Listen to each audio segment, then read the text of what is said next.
Buenas noches, hermanos, Dios les bendiga.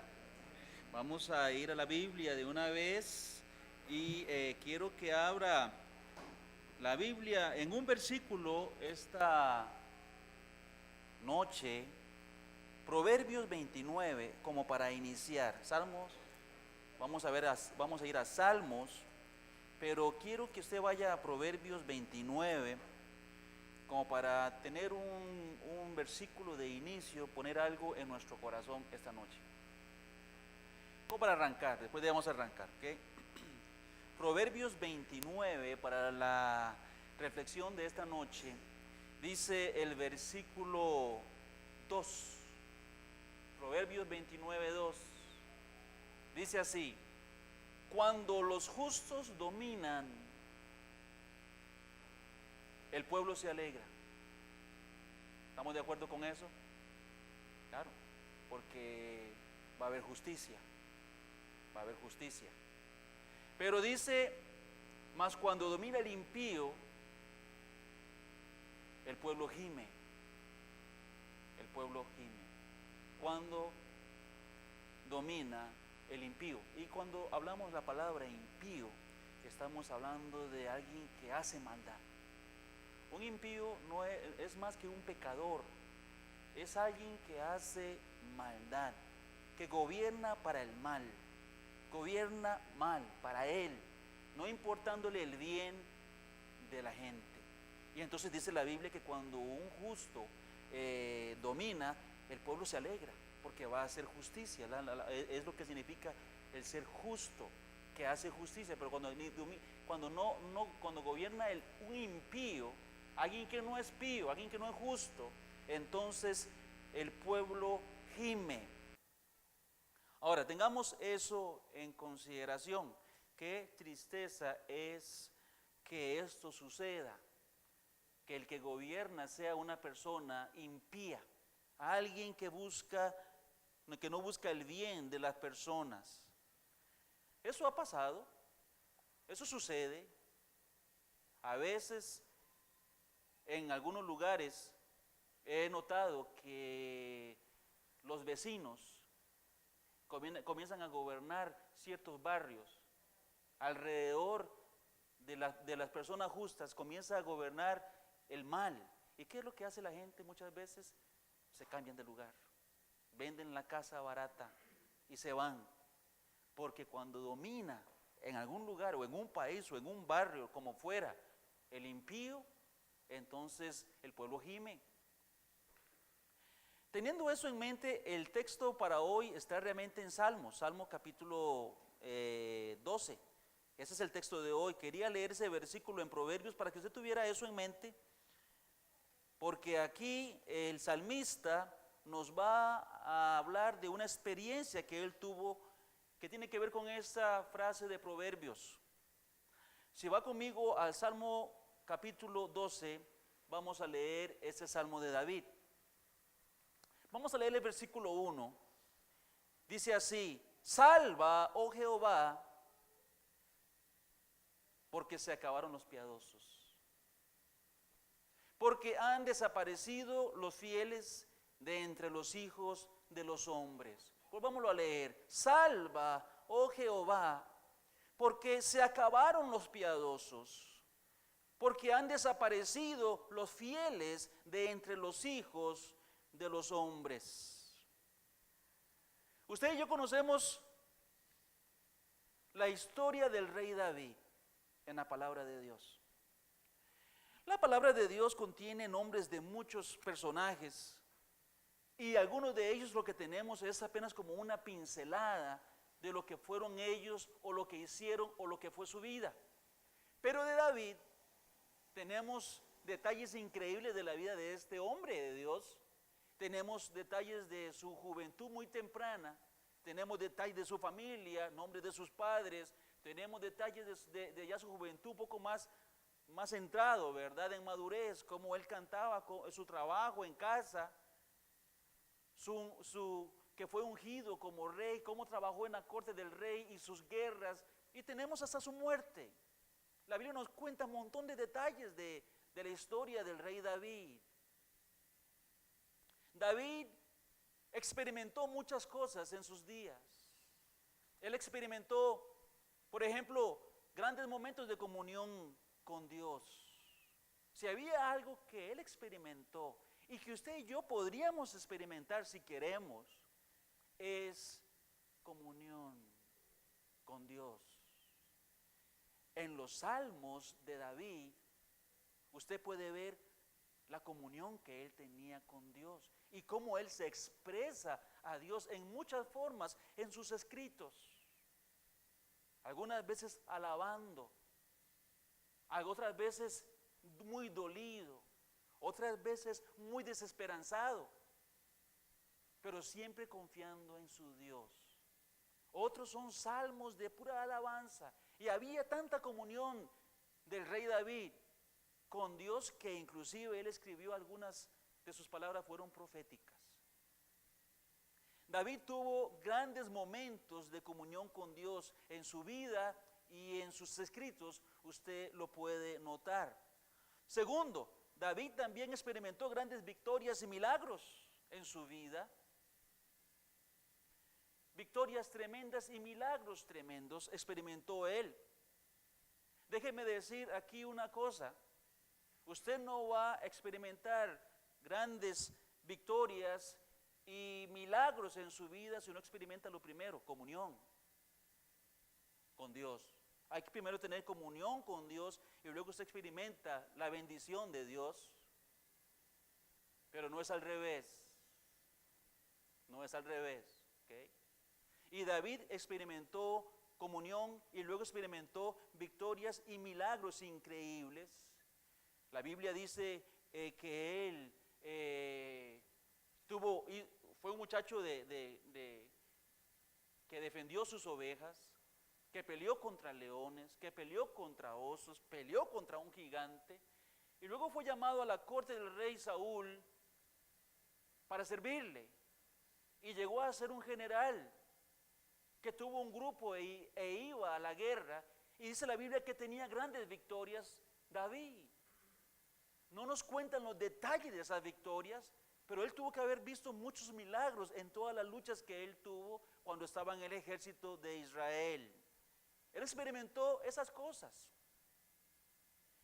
Tercero, David experimentó, aparte de esa comunión con Dios que le caracterizó, aparte de esas victorias y milagros que él tuvo que haber visto en su vida y en sus guerras que luchó, él experimentó también grandes decepciones. ¿Ha usted experimentado decepción en su vida? ¿Ha experimentado usted decepción en su vida? Seguro que sí. En algún momento usted ha dicho, qué decepcionado estoy. David los experimentó también. Grandes decepciones en su vida. Fueron tantos las decepciones que David experimentó que llegó un momento en que él escribiría y diría, se acabaron los piadosos.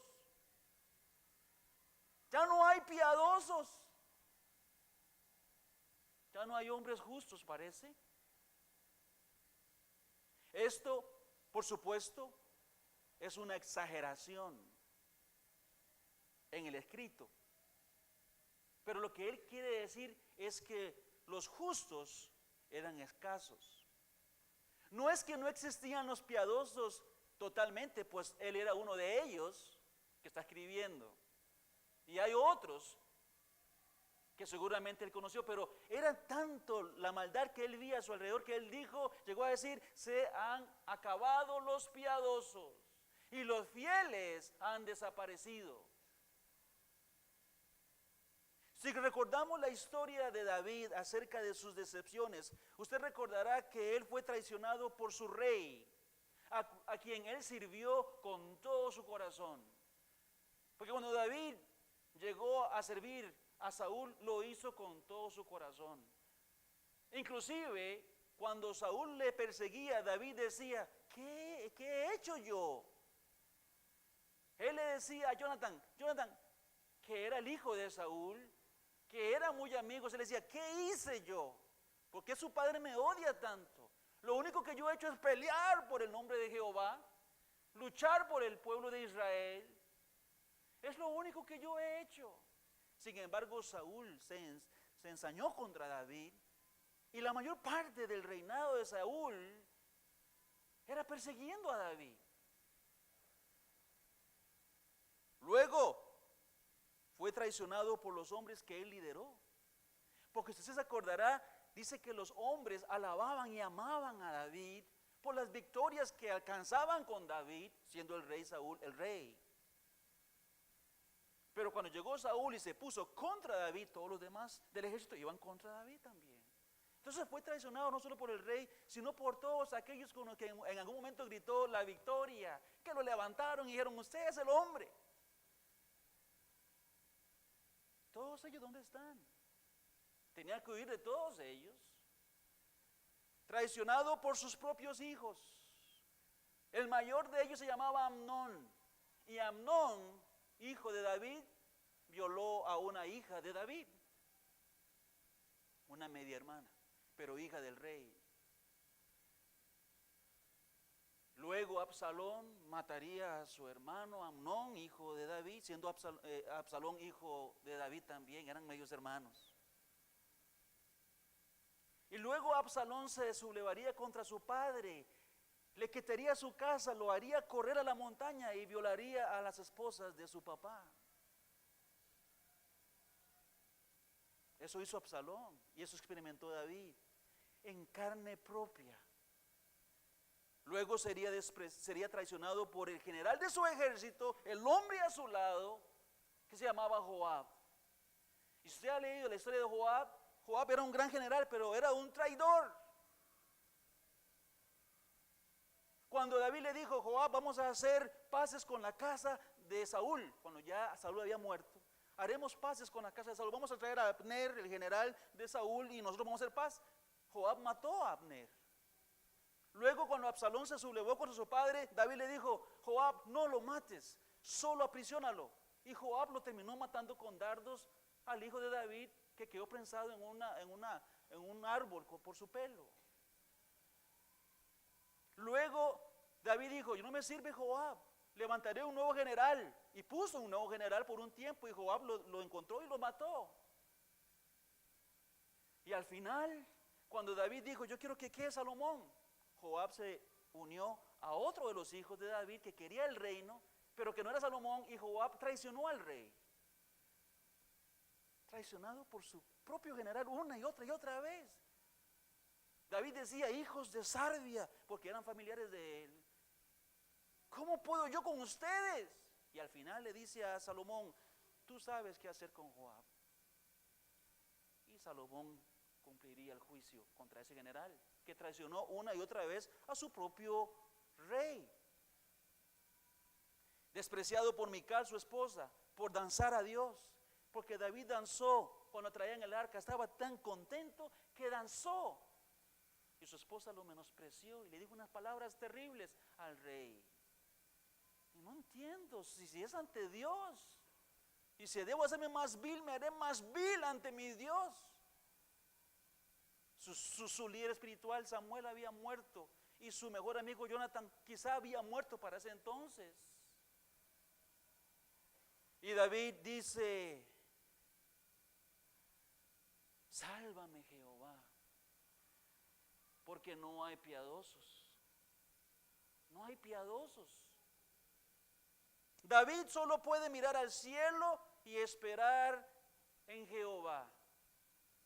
Y muchas veces nosotros, hermanos, nos encontramos en esa misma condición.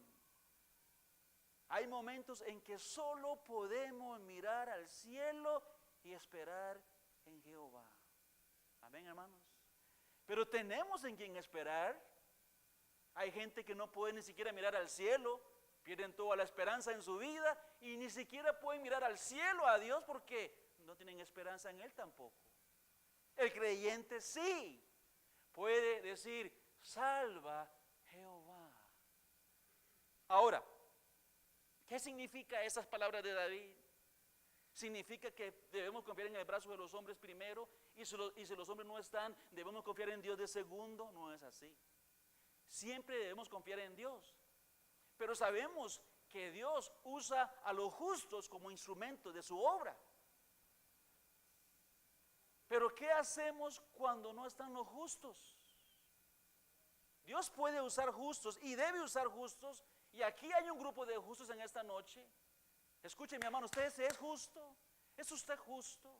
¿Ha sido usted justificado? ¿Es usted alguien que cree en Dios?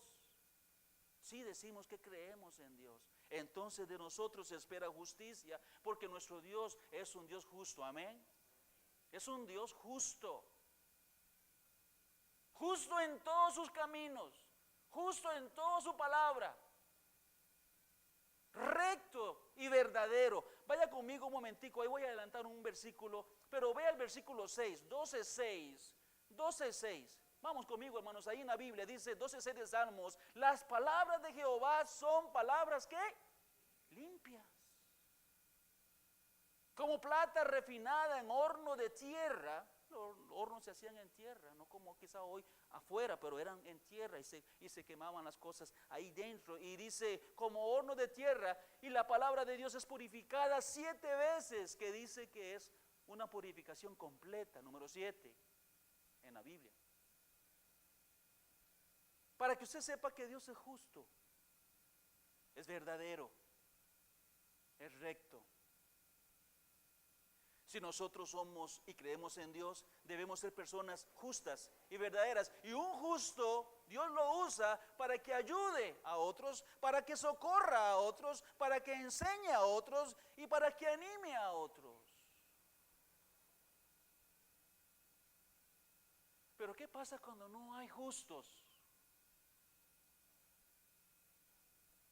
¿Qué pasa, hermanos, cuando no hay justos? No hay entonces quien ayude, parece. No hay quien socorra. No hay quien enseñe. No hay quien anime. Porque no hay justos. Le voy a decir una cosa. Quiero decir una cosa.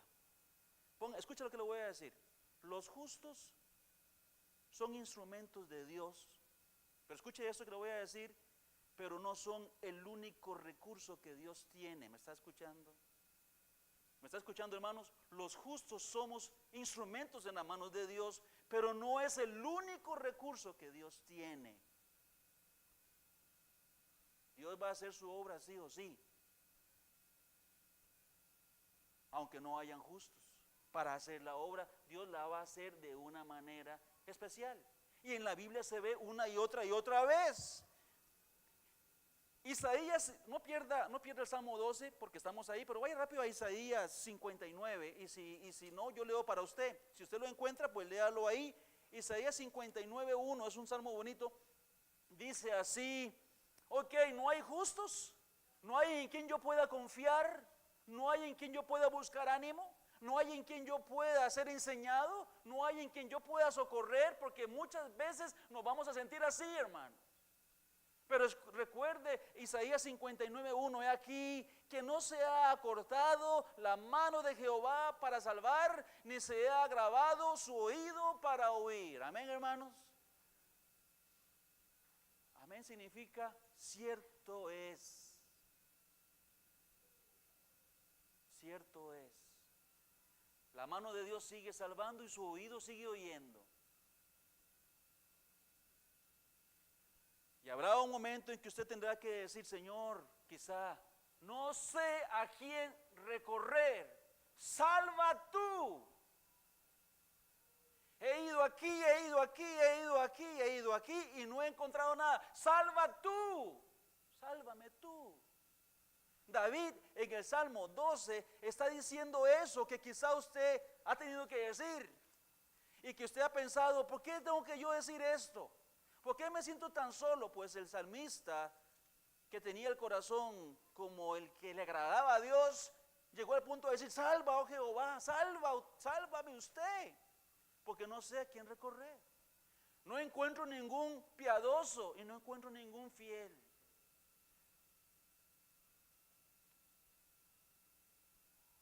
Yo me acuerdo de pasajes como Israel en el desierto, caminando 40 años. ¿Dónde estaban las tiendas de ropa? por 40 años? ¿Dónde estaban las zapaterías por 40 años? ¿Dónde estaban los masajistas por 40 años? Los doctores. Y la Biblia dice en el libro de Deuteronomio que Jehová hizo un milagro para el pueblo en el desierto, y la Biblia dice que Él dice, en 40 años tus vestidos no envejecieron, ni tu calzado se arruinó, y tampoco se te hincharon los pies, porque yo te sostuve. O sea, cuando llegaron 40 años después, los vestidos estaban enteritititos. ¿Cuánto te dura una camisa? ¿Cuánto te dura una camisa? ¿La compras hoy? ¿Que la tendrás dentro de 10 años? No. Ya se manchó, ya se deshizo, ya se hizo transparente, ya se estiró y ya no. Ya se deshilachó toda, ya no sirve. 40 años con la misma ropa y el mismo calzado.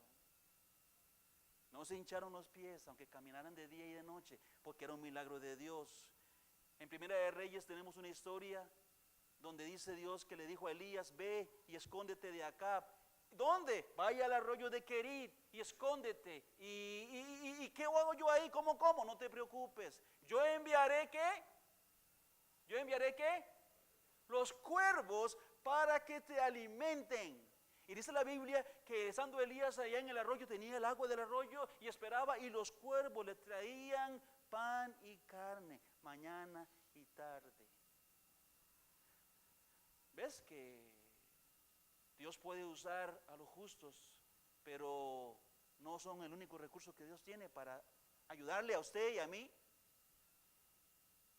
¿Se acuerda de aquella mujer que ya no tenía a qué doctor ir? Porque dice la Biblia que había gastado toda su plata en médicos. Y oyó que Jesús pasó por ahí y ella dijo, Él me sana. Y fue y tocó el borde del manto de Jesús, y un flujo de sangre que tenía de muchos años, ¡pum!, se secó en el instante y fue sana. Sí, Dios puede usar los médicos, es un recurso de Dios, pero no es el único recurso. Si los médicos no pueden, debemos de dejar de confiar tanto más en los humanos, hermanos, y confiar más en Dios. Recuerde otro versículo, Proverbios 18:10, lo cantamos. Torre fuerte es el nombre de Jehová, a él correrá el justo y levantado será. Amén, hermanos. Qué bonito ese versículo. Hay que decirlo de nuevo, torre fuerte es el nombre de Jehová, a él correrá el justo y levantado será. Proverbios 18:10. Ok, vamos al versículo 2. Hoy vamos a ver versículo 1 y versículo 2. ¿Cómo es que David llegó a decir que se acabaron los piadosos? ¿Cómo fue que él llegó a escribir y a sentir que se habían desaparecido los fieles? Vea el versículo 2 y ahí se nota. Era algo que de pronto David descubrió. De un momento a otro, él descubre lo siguiente, versículo 2. Habla mentira cada uno con su prójimo, hablan con labios lisonjeros y hablan con doblez de corazón. Él descubrió, hermano, de un pronto a otro, que hablando con uno de sus cercanos, descubrió que esta persona está mintiendo. Después habló con otro y se dio cuenta que ese también está mintiendo. Y habló con otro y se da cuenta que a ese otro le gusta mentir. Y a él le gusta mentir, y a él le gusta mentir, y de un pronto a otro dice, todos aquí mienten. ¿Por qué mienten? Claro, dice, se mienten los unos a los otros. ¿Y sabe cómo lo hacían? Con labios lisonjeros. ¿Sabe qué es una lisonja? ¿Sabe usted qué es lisonja? Tener labios lisonjeros es cuando usted adula a una persona para sacar un provecho. Usted le habla muy bien, muy bonito, y que usted, ¿qué? Pero lo que usted quiere es sacarle un provecho. Es que sí es muy buena gente. Y de un pronto a otro usted dice, ¿de cuánto usted me habla a mí así? ¿Habla usted a mí así? es para sacar un provecho, nada más. Se está adulando, comprándote con palabras, para luego, ¡ah! ¡Ay! ¿Qué? Ya no, y después ya usted no sirve para nada, usted es el mismo tontito para esa otra persona. Se sigue tratando mal, pero se trató bien por un momento para sacarte algo. Tenga cuidado de los labios lisonjeros. No hablemos mentiras. ¿Por qué tenemos que mentir? El hombre es muy dado a la mentira. Cuando usted miente, usted le da tributo a Satanás. Porque Satanás es el padre de la mentira, no es Dios. Ahora, una vez, no estoy buscando los versículos por el tiempo, porque tengo que terminar pronto, pero hubo una vez que usted se acuerda de esta historia conmigo, el rey Saúl, en su afán para destruir a David, pensó, mi hija Mical adora a David, porque Mical era la menor y estaba loca por David, pero a David le tocaba la mayor, que ahorita no me acuerdo cómo se llamaba, se me va el nombre, pero le tocaba a la mayor. La mayor se casó con otro hombre, entonces Mical que dijo, yo ya puedo casarme con David. Y el rey Saúl dice, ¿qué? Ay, mi hija está enamorada de David y yo no quiero a David. Pero a él no le importó darle la hija. Pero voy a matarlo a través de mi hija.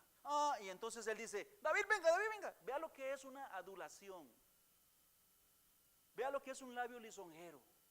David, dice el rey Saúl, yo te amo. Ok, rey, yo te amo, David. ¿Y mi hija también? Ok. Y entonces yo quiero que usted se case con mi hija y sea el yerno del rey. Pero Señor, yo no merezco ser el yerno del rey, decía David, cuando eso no era rey él todavía. Yo no merezco esa bendición, yo soy de la casa de mi padre, una casa pequeña, tranquilo David, yo quiero que tú seas mi yerno. Y David, ok. Y yo quiero que me des una dote. Te voy a pedir una dote.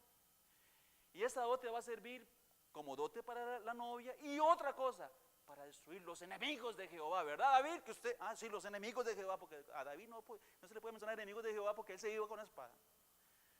Vamos a destruir los enemigos de Jehová. Muy bien, rey, ¿qué quieres que haga? Ocupo una dote, 100 prepucios de filisteos. Eso era, hermanos, en la Biblia está escrito. Eso es lo que pido. Me los trae y te casas. ¿Sabe qué dice la Biblia? Pero no porque David amaba a David, sino porque sabía que cuando vaya por los prepucios de los filisteos, lo van a matar. Lo van a matar. Bueno, está bien. Eso es un labio lisonjero. ¿Qué pasó con la historia? David fue y trajo 200 prepucios y le dijo, aquí está el rey, me caso, y se fue con la hija. Y Saúl, ¡qué barbaridad! Labios lisonjeros, hermanos, así son. Pero la Biblia dice que la mentira viene de labios lisonjeros. Y los labios lisonjeros, ¿de dónde vienen? De un corazón doble. Al fin y al cabo, cuando usted miente, el problema suyo no es la mentira necesariamente. El problema suyo está en el corazón. Porque de la abundancia del corazón habla la boca, dice la Biblia. Si usted habla mentiras, es porque tiene un corazón doble o equivocado o sucio. Un corazón enfermo. ¿Habla usted mentiras? ¿Ha mentido en estos días? ¿No le cuesta mentir? Examine su corazón. Que sea un corazón sincero, no un doble corazón. ¿Ok? Cuando esas tres cosas aparecen en nuestra vida o en nuestro medio, se perdieron las características de piedad y fidelidad. Eso es algo muy común hoy en día. Y por eso existe una gran desconfianza en las personas, porque se ha perdido el piadoso y el fiel, y cada quien habla mentira el uno con el otro. Ustedes son mentirosos, no, ustedes son mentirosos. Usted me dijo, pero usted mintió. Yo le dije, yo dije diferente, sí, pero usted, y nos mentimos tanto que la gente crece en gran desconfianza entre las personas. No podemos confiar en el gobierno porque decimos, hay tanto mentiroso en el gobierno muchas veces. En otras instituciones llenas de gente que miente. Los vecinos de mi alrededor son tan mentirosos, no se puede confiar en ellos, decimos.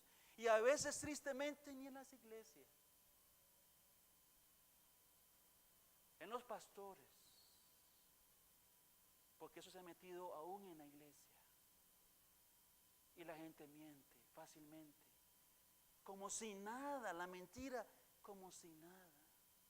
Pero la palabra de Dios es bendita. Y la palabra de Dios, dice David, son palabras limpias. Es lo único que podemos confiar como verdadero, porque hay tanta mentira. Y nosotros, si somos de la palabra, debemos ser gente de verdad. ¿Sabe lo que significa labia? ¿Ha escuchado usted la palabra labia? Labia está en el diccionario. Esa palabra está en el diccionario y se traduce elocuencia que convence a los demás. Si usted tiene una labia, o si usted tiene labia, es porque usted tiene una elocuencia que logra convencer a los otros. Y usted dice, ¿qué labia? Cuídese, cuídese, porque ese hombre tiene mucha labia, muchachas. Cuídese porque tiene una labia. Lo que queremos decir es que tiene una hablada, otra palabra, hablada. Y lo usamos mayormente nosotros para algo negativo, no para tan positivo. Decimos, qué labia en forma negativa. Tiene un montón, o sea, que tiene mucha hablada, pero con mentiras y engaños. Vea el versículo 4, hermanos, rapidito ahí. Dice así, para terminar el estudio. Dice así, a los que han dicho, ¿qué dicen ellos? Versículo 4, la primera parte. Por nuestra lengua prevaleceremos. Por nuestra lengua prevaleceremos. Exactamente, hay mucha gente que dice así, con mis habladas, yo me la juego, yo salgo adelante, yo logro lo que quiero con mis habladas. Así es la gente. Desde el drogadicto allí tirado, que llega donde usted, que usted viene, yo ocupo unos 5 para el pase, que me hace falta el pase. ¿Para dónde va? Es que yo venía y me robaron. Ajá, qué labia. Algunos tienen tanto que usted comienza a dar, tome 5, 10, ¿cuánto ocupa? Desde este drogadicto borracho que está ahí, llega con unas habladas para sacarle la plata, hasta los que están allá en sillas altas del gobierno igual. De un lado al otro está este problema. Con nuestra lengua prevaleceremos. Tenga cuidado. Tenga cuidado. No tienen temor, vea el 4b. Nuestros labios son nuestros. ¿Quién es Señor de nosotros? Yo digo lo que quiero. Hablo como quiero. De todos modos, ¿quién es mi Señor? No tengo Señor y puedo decir lo que quiera. O sea, no hay temor de Dios para hablar la mentira. Aunque a la verdad tienen un Señor que es el padre de mentira, pero no se dan cuenta. Lo triste quizá del asunto es el versículo 3, porque es un poco triste esto, no queremos esto, pero es lo que está en la Biblia escrito. Dice el versículo 3, Jehová destruirá todos los labios lisonjeros y la lengua que habla jactanciosamente, diciendo que no tienen un Señor. Un día se van a dar cuenta que Dios es Señor de todo.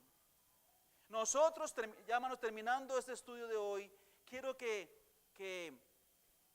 busque el libro de Efesios, y ahí terminamos, último versículo para esta noche. Efesios en el Nuevo Testamento. Nosotros, ellos dicen, ¿quién es Señor nuestro?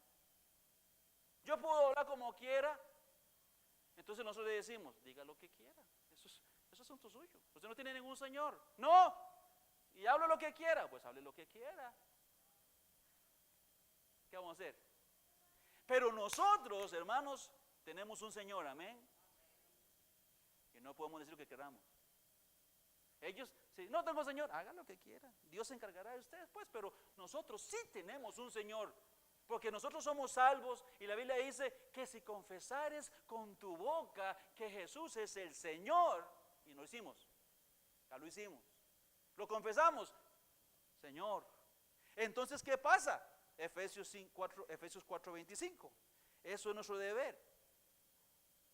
Por lo cual, versículo 24, y vestidos del nuevo hombre, creado según Dios en la justicia y la santidad de la verdad. Por lo cual, desechando la mentira, hablad verdad cada uno con su prójimo, porque somos miembros los unos de los otros. Hablemos verdad. Hablemos con sinceridad, con piedad, con fidelidad. Hermano, nosotros somos un grupo. Si usted es de esta congregación, usted es cristiano, somos un grupo. Escúcheme lo que voy a decir, de los pocos piadosos y fieles que hay. Porque aunque usted diga somos muchos, somos pocos. De los piadosos y fieles que existen, somos nosotros. Y me temo que aún en este grupo de la congregación de San Ramón, me temo y me duele pensar que haya gente que vive en mentiras, que vive con lisonjas, que tiene un doble corazón. No tiene que ser. Hermanos, no tiene que ser. Sea usted verdadero, transparente, de un corazón transformado. Somos de la verdad, hablamos la verdad, y aunque sea difícil para la gente afuera encontrar piadosos, ojalá que los encuentren nosotros.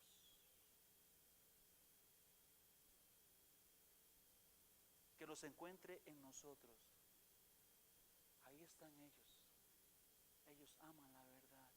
Este hombre, esta mujer, aman la verdad. Son piadosos, son fieles, son de confianza. Tiene que ser así. Debe ser así, hermanos. Esta noche vamos a orar y sería una buena petición pedirle a Dios que nos dé la fortaleza y la llenura del Espíritu Santo para siempre y en todo momento defender la verdad de Dios, ser verdaderos, ser gente en que otra gente pueda tener confianza. Que Dios les bendiga, hermanos, y el pastor va a pasar.